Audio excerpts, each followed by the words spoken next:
Yo, kembali lagi bersama gua Wolpi di channel Menikmati Bola, tempat di mana fans layar kaca bisa menikmati bola sambil ngobrol dan beropini sesuka hati. Dan ya, Barcelona meraih poin penuh di kandang mereka setelah berhasil mengalahkan Sevilla dengan skor 1-0.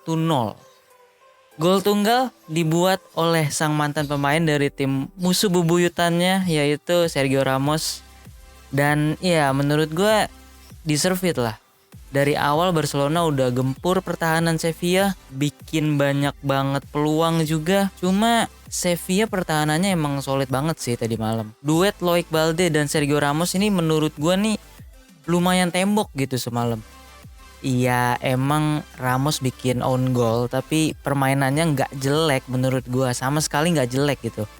Bahkan mereka berdua banyak bikin blok-blok krusial di depan gawang Sevilla yang harusnya menurut gue kalau nggak ada mereka itu udah 90% gol sih. Plus Barcelona kayaknya lagi apes juga nih. Khususnya si Joao Felix yang lagi dan lagi peluangnya kena tiang. Kemarin udah sempet begitu juga tuh lawan Mallorca. Tadi sempet kena tiang juga satu kali.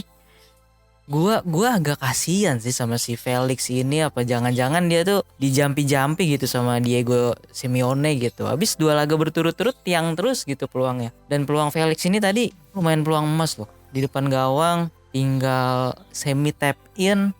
Cuman gua rasa emang si Jauh ini tendangannya kenceng sih, jadi agak tinggi dikit terus kena Mister Gawang. Ya apes aja lah. Dan ya beberapa pemain Barcelona yang gua harapkan masuk jadi starting keluar tadi ada Lewandowski, ada Jules Kounde yang main dari awal. Bahkan kayaknya kalau nggak salah mereka main 90 menit deh full time. Gak diganti gitu. Dan lini belakang Barca juga kelihatan jauh lebih solid dengan duet Christensen dan Jules Kounde ini. Walaupun gua agak sedikit apa ya, gue mikirnya Barca nih agak sedikit ambil resiko gitu dengan main Gundogan di posisinya Oriol Romeu.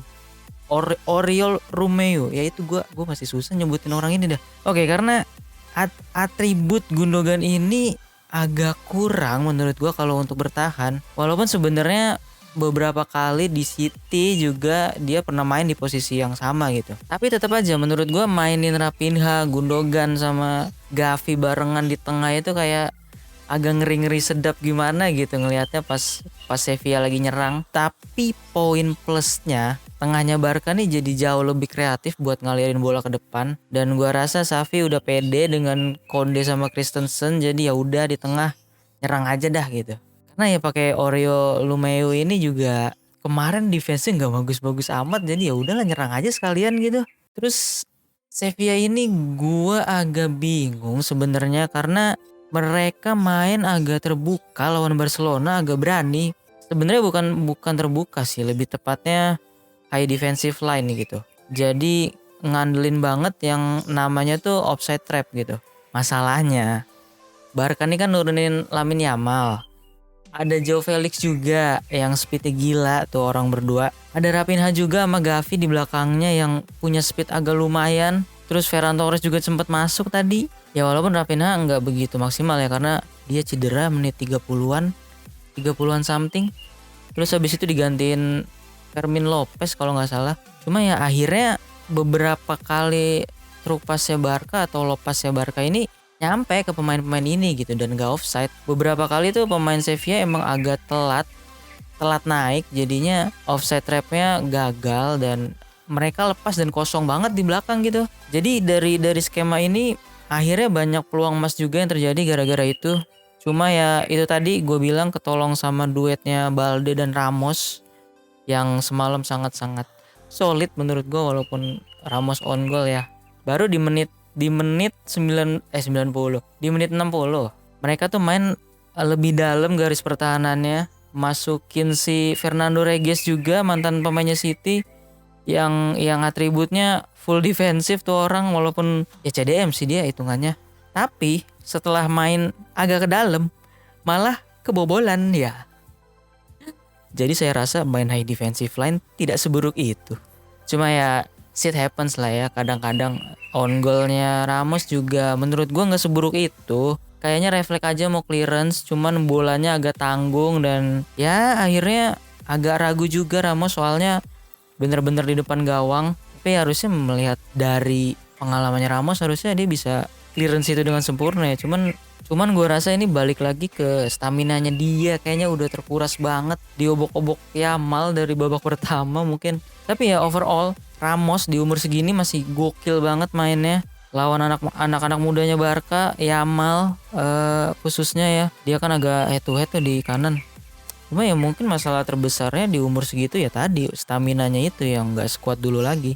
Dan Barca gue rasa sangat layak menang menurut gua, ini lagi-lagi menurut gua. Karena bener-bener dari babak pertama itu mereka kelihatan try hard banget gitu buat dapetin gol dan ya pada akhirnya mereka dapetin itu walaupun harus dibantu Sergio Ramos. Tapi itu juga hasil usahanya si Yamin Lamal ya dari babak pertama udah ngobok-ngobok pertahanan Sevilla. Jadi menurut gua nggak pure gol jatuh dari langit lah. Ini ada usahanya Barca juga, ada usahanya Yamin Lamal. Dan menurut gue poin yang sangat membedakan dua tim ini adalah Sevilla mungkin hari ini mereka bagus secara bertahan.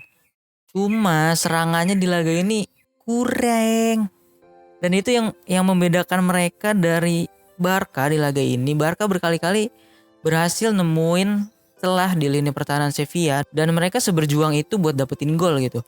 Sementara kayaknya Sevilla emang realistis aja di kandang Barca, mungkin ya mereka mau ngincer 1 poin aja udah cukup. Makanya serangannya nggak niat-niat banget karena mainnya juga hati-hati gitu. Lebih fokus ke bertahan deh. Dan ya dengan hasil ini Sevilla tetap berada di posisi 12 dengan 2 kemenangan, 1 hasil imbang dan 4 kekalahan. Karena tim di bawahnya juga belum main. Poinnya sama dengan 3 tim di bawahnya. Jadi kayaknya setelah pekan ini selesai, setelah semua tim main, kayaknya mereka bakal turun 2 atau 3 peringkat kalau tim-tim di bawahnya menang.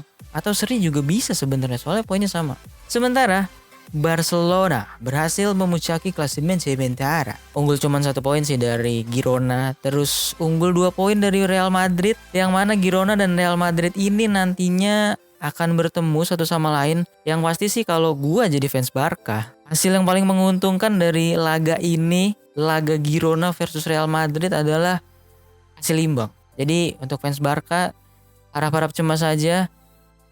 Seri biar Barca stay di pucuk gitu. Tapi kalau gue fans Barca sih kayaknya gue pengen laga Girona versus Real Madrid ini dibikin dua-duanya kalah gitu.